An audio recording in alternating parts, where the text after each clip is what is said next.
Welcome to the deep dive. Today, we're going to be looking at how diabetic retinopathy, or DR, is classified. Yeah. We'll be exploring a journal article that looks at how these classifications have changed over time. From the really basic systems they had in the past to the AI-powered ones that are being developed for the future. Yeah, it's really interesting to see how our understanding of DR has evolved alongside all the technological advancements. Yeah. What might seem obvious now, like the link between diabetes and eye health, was once a topic of debate, believe it or not. Yeah, it's true. Even in the late 1800s, some physicians doubted that diabetes could cause retinal damage. Right. Can you imagine that? It's hard to believe now. I know. Early classifications, like the one proposed by Hirschberg in 1890, were based mostly on simple observations made with an ophthalmoscope. So they're basically trying to navigate, a complex condition with very limited tools. Yeah, pretty much. It's no wonder those early classifications were so basic. Right. But as our understanding of DR grew, so did the need for, more refined classification systems. The Ehrlichhouse classification in 1968 was a big turning point. This system was the first to distinguish between non-proliferative and proliferative diabetic retinopathy, or NPDR and PDR, as they're commonly known. Right. NPDR and PDR, this distinction seems so fundamental now. It is. It's like differentiating between a drizzle and a downpour. Yeah. Both involve rain, but the intensity and potential consequences are very different. Exactly. And that realization that DR wasn't one single thing, Right. but rather a spectrum of severity was crucial for guiding treatment decisions. Yeah.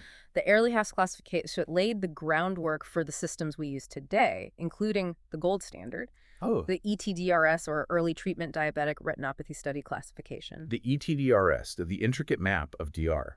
This system provided really detailed descriptions of the various stages of DR, giving us a much clearer picture of how it progresses. Right, and it also introduced the concept of clinically significant macular edema, or CSME. This helped clinicians decide when treatment was necessary to prevent vision loss.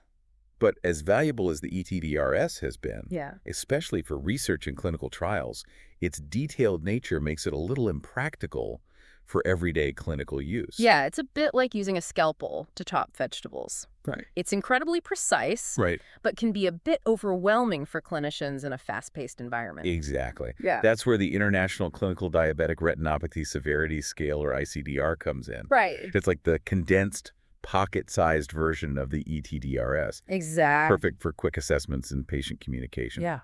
So the ETDRS is the comprehensive atlas, and the ICDR is the handy field guide, Yeah. each serving a specific purpose. Exactly. Yeah. But both systems, despite their strengths, have limitations. Limitations even in the gold standard. Yes, especially when considered in light of all the recent advancements. Let's dive into those limitations then. One major limitation is that both systems rely heavily on standard 7-field fundus photographs, which only capture a limited portion of the retina, about 30% to be precise. Yeah. Only 30%. That's like judging a book by its cover, Yeah. or even just a section of the cover. What about all the potential issues in the peripheral retina? That's exactly the issue. Important peripheral lesions could be missed with standard photography, Right. and they could have significant clinical implications. Okay. This can potentially affect the accuracy of the classification Yeah. and the prediction of future complications. So even the gold standard has some tarnishes. It seems like we can't just rely on these traditional methods if we want a truly comprehensive understanding of DR. Exactly. And this leads us to another limitation of current classification systems. Yeah. They're mainly focused on vascular changes, Okay. overlooking the growing role of neurodegeneration in DR. So it's not just about, leaky pipes anymore. No. We're realizing that the wiring itself, Right. the nerve cells in the retina, can be damaged. Yeah. Even before those visible vascular changes happen. Exactly. Yeah. Imagine a city with failing power lines. Okay. Even if the water pipes are fine, the city's function is going to be compromised. Right. It's a crucial piece of the puzzle that's been missing from these traditional classification systems. Yeah. It's like using a map of the roads to diagnose engine trouble. Or You're missing a vital part of the picture. Exactly. But luckily, we Yeah. have some amazing new imaging technologies that can help us visualize these neural changes and get a more complete picture of DR. So it's not all doom and gloom. These new technologies are like giving ophthalmologists superhuman vision, Yeah. allowing them to see beyond the surface and into the workings of the retina. What kind of retinal spy gear are we talking about? Well, first we have OCT, Okay. or optical coherence tomography, Right. which provides cross-sectional images of the retina, Okay. allowing us to see those tiny layers of nerve cells. So instead of a flat two-dimensional photo, Right. it's like getting a 3D model of the retina. Right. Exactly. And this helps us detect things like thinning of the nerve fiber layer, Okay. which can be an early sign of neurodegeneration. Wow. It's like having X-ray vision for the retina. I like that. Yeah. Then we have ultra-wide field imaging, Ultra-wide field imaging. which, as the name suggests, Yeah. captures a much wider view of the retina than standard photography. Right. Remember that 30% coverage we talked about? Yeah. Hardly enough for a complete retinal selfie? Well, with ultra-wide field imaging, we can see up to 82% of the retina in a single image. Wow. It helps us spot those peripheral lesions that might be missed with standard photography. So no more hiding for those sneaky peripheral problems. Yeah. They're caught red-handed with ultra-wide field imaging. Indeed. And then there's OCTA, OCTA. optical coherence tomography angiography. This one's really cool. Ooh. I'm sensing another awesome analogy coming. Imagine being able to see the blood flowing through the retinal vessels without injecting any dyes. Okay. That's what OCTA does. Wow. It creates detailed maps of the retinal vasculature, revealing intricate details about blood flow and vessel structure. So it's like having a GPS for the retinal blood vessels. Yeah, We can track the traffic flow and see if there are any roadblocks or detours. exactly. And it's revolutionizing how we detect and monitor DR, Right. allowing us to see tiny changes in the blood vessels Okay. that might indicate early disease or progression. These imaging technologies are really like giving doctors superhuman vision for the retina. Right. It's incredible how technology is helping us understand and treat DR. It really is. Yeah. But as exciting as these advances are, Yeah. they also highlight the limitations of our current classification systems. Okay. We need a system that can incorporate these new biomarkers Right. and provide a more comprehensive and precise assessment of DR. Okay, so we need a system that reflects this new understanding of DR as both a vascular and neural disease. Yes. A system that can utilize these amazing imaging technologies. A system, are you thinking what I'm thinking? A system fit for the future. That's right. And that's precisely what this article explores, what a future DR classification system might look like. Yeah. Right, enough teasing, spill the beans. What does this futuristic classification system have in store for us? Well, one key element is incorporating those biomarkers from OCT, ultra-wide field imaging, and OCTA that we just talked about. Makes sense. Yeah. Use all the data you can get to create a more comprehensive picture, right? Exactly. And don't forget the potential of artificial intelligence, or AI. Oh, right, AI. Imagine algorithms that can not only detect DR, Yeah. but also predict its progression and Yeah. even personalized treatment plans. That's amazing. It's Oh. like having a personalized DR weather forecast. Uh-huh. Expect cloudy vision with a high chance of macular edema. That's a great way to put it. AI-powered diagnostic systems are already being used in clinical practice. Right. The challenge now is to refine these systems, gather more data, and improve their ability to predict the future course of DR. So the future of DR classification is all about precision prediction and AI taking over the world. Just kidding. No need to worry about AI overlords just yet. Okay. But it's clear that AI will play a big role in the future of DR diagnosis and management. All right, before we get too lost in the AI rabbit hole, Okay. let's circle back to the article. Yeah. What else do we need to know about this classification of the future? Another crucial aspect is moving towards a more quantitative assessment of DR. Okay.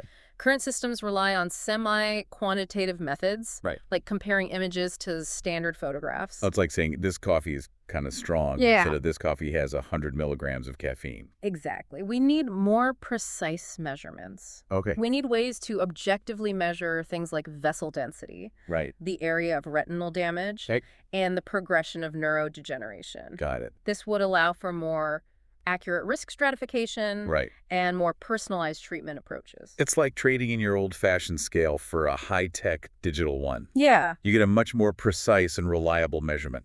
exactly. And that's where AI and those advanced imaging technologies come in handy. Yeah. They can help us quantify these important parameters Right. and create a more objective and data-driven classification system. So the future of DR classification is looking bright. Pun intended. Indeed. Yeah. It's an exciting time to be in this field. And speaking of the future, Yeah. there's one more crucial aspect of DR classification that needs to be addressed, Okay. and it has to do with treatment. Oh, right. Uh. We've been so focused on diagnosing and classifying DR that we almost forgot about actually treating it. Yeah. So what's the deal with treatment and classification? Fill us in. Well, current classification systems are based on the natural progression of untreated DR. But with new treatments like anti-VEGF injections, the landscape has changed drastically. Anti-VEGF injections, they're like miracle drugs for wet AMD and diabetic macular edema. Yeah. They block the growth of those leaky blood vessels, right? Exactly. But these treatments can actually make it harder to classify DR accurately because they can cause the lesions to regress, Okay. even though the underlying disease might still be active. So it's like putting a bandage on a wound. Right. It looks better on the surface, Yeah, but the underlying problem might still be there. precisely. And this is where current classification systems fall short. Okay. We need a system that can account for the effects of treatment and provide accurate prognostic information, Right. even in treated eyes. So we need a classification system that's dynamic and adaptable, Yes. one that can keep up with the evolving treatment landscape. Exactly. A system that reflects the true severity of the disease, Right. regardless of treatment status. Right. And that can guide personalized treatment decisions for each patient. All right, before we move on, let's do a quick recap.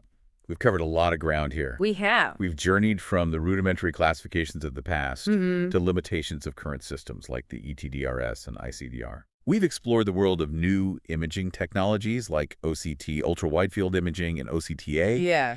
And we've glimpsed into the future of DR classification, where AI quantitative measurements and treatment considerations take center stage. It's a lot to take in. It is. It's clear that DR classification is at a turning point. Yeah. So where do we go from here? What are the next steps in developing this futuristic classification system? That's a great question, and one that this article doesn't directly address. But based on what we've discussed, it seems like the first step is gathering more data, especially long-term data, on how these new biomarkers from OCT, ultra-widefield imaging, and OCTA relate to disease progression and treatment outcomes. Yeah, we need large, well-designed studies that track patients over time, incorporating these new imaging technologies and clinical data. Right, it's like building a massive retinal database packed with all this detailed information. Exactly. And then this data can be used to develop and refine AI algorithms that can analyze these images, identify key patterns, and predict future outcomes. Yeah, it's like training a retinal AI super detective to spot those subtle clues that might indicate a higher risk of vision loss. I love that. And with the power of AI, we can also start exploring personalized treatment approaches, Right. tailoring treatments to each patient's unique risk profile and disease characteristics. Exactly like having a custom-made suit for your eye health. Yeah. The perfect fit for your individual needs. Exactly. And this personalized approach could revolutionize DR management, Yeah. leading to better outcomes and a higher quality of life for patients. Absolutely. This is all so exciting. It feels like we're on the cusp of a major breakthrough in DR care. It really does. But we need to remember that developing a new classification system is a complex process. Right. It's not just about the technology and the data. It's about bringing together experts from different fields, ophthalmologists, researchers, AI specialists, and even patients to create a system that's both clinically relevant and patient-centered. And we need to make sure that this new system is accessible and understandable for all stakeholders, doctors, patients, researchers, and even policymakers. Right. So clear communication is key. No more confusing acronyms or overly technical jargon. I agree. We need to create a system that empowers patients to take an active role in their own care and make informed decisions about their eye health. This deep dive has been a real eye-opener. Pun intended again. Uh-huh. We've learned so much about the past, present, and future of DR classification. It's been a fascinating journey. And I think the most important takeaway is that this is a very dynamic and evolving field. New discoveries and technologies are constantly changing how we understand and treat DR. Definitely. So staying curious and informed is key. Absolutely. And that's why we do the deep dive, to give you the knowledge and insights you need to navigate the ever-changing world of health and science. Couldn't have said it better myself. And on that note, I think it's time to wrap up this deep dive into the classification of diabetic retinopathy. But before we go, I want to leave you with something to think about. What if this new classification system, with its focus on precision and prediction, could not only help us treat DR more effectively, but also prevent it altogether? Now, that's a thought-provoking question, and one that I'm sure researchers are working hard to answer. So stay tuned, fellow knowledge seekers, because the journey into the world of DR is far from over. And who knows, maybe one day, with the help of this new classification system, we can finally conquer this sight-stealing condition. I hope so. Thanks for joining us on the Deep Dive. See you next time.